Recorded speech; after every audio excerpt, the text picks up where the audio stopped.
차이나 이슈입니다. 중국 대학가에서 학생들의 안전과 기본 권리가 무시되는 황당한 사건들이 연이어 발생하고 있습니다. 중국 SNS에서는 최근 여학생 기숙사 내부를 촬영한 영상이 급속히 확산되며 큰 논란이 되었는데요.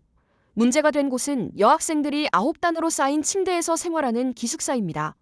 학생들은 철제 구조물 사이에 사다리를 삽입하듯 배치돼 있으며 누워있을 때 팔을 뻗는 것조차 어려운 공간으로 알려졌습니다.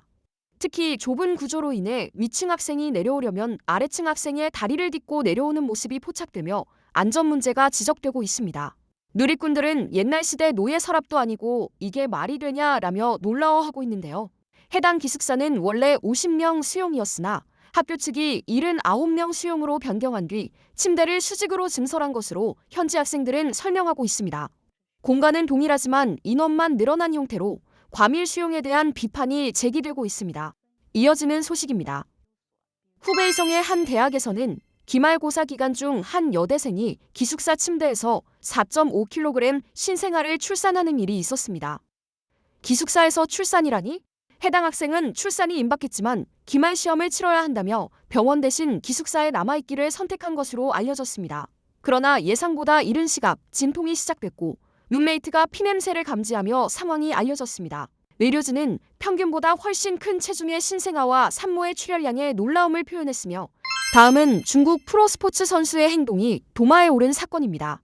중국 프로농구 소속 선수 장신양은 여자친구를 캐리어에 넣어 팀 숙소로 몰래 반입한 사실이 알려지며 비난을 받고 있습니다. 장 선수는 시험 준비를 도와주기 위해서였다고 주장했지만 해당 사실은 여자친구가 SNS에 올린 사진으로 인해 공개됐습니다. 논란 이후 일부 팬들과의 설전까지 이어지며 비판 여론이 커졌습니다. 산둥성의 한 대학교 기숙사 화재 발생했을 당시 학생들이 대피 과정에서 안면인식 출입 게이트로 인해 혼란을 겪었다는 지적이 나왔습니다. 출입구가 자동으로 닫힌 상태였기 때문에 학생들은 얼굴을 스캔해야만 외부로 나갈 수 있었습니다. 급박한 상황에서 안면인식 스캔이라니? 현장 학생들은 당황할 수밖에 없었는데요. 관리자들이 먼저 대피했다는 주장도 제기했습니다. 누리꾼들은 화재 시 출입 통제는 금지되어 있다며 비판했고 생체 정보와 과도한 통제 시스템이 학생 안전보다 우선하고 있다는 지적이 이어지고 있습니다. 베이징 공업대학 학원에서는 생리 휴가를 신청한 여학생에게 직원이 바지를 내려 확인해야 한다고 요구한 사실이 드러나 논란이 확산됐습니다. 직원은 학교 규정이라며 절차라고 설명했지만 이 과정이 공개되자 학생 인권 침해 논란이 거세졌습니다. 학교 측은 해당 절차가 오래전부터 시행돼 왔다고 해명했지만 관련 영상은 현재 삭제된 상태입니다. 마지막 소식입니다. 안후이성의 한 대학에서는 남학생이 사용하던 팽창식 여성 실리콘 인형을 숨기기 위해 불태우려다 기숙사 전체로 화재가 번지는 일이 발생했습니다.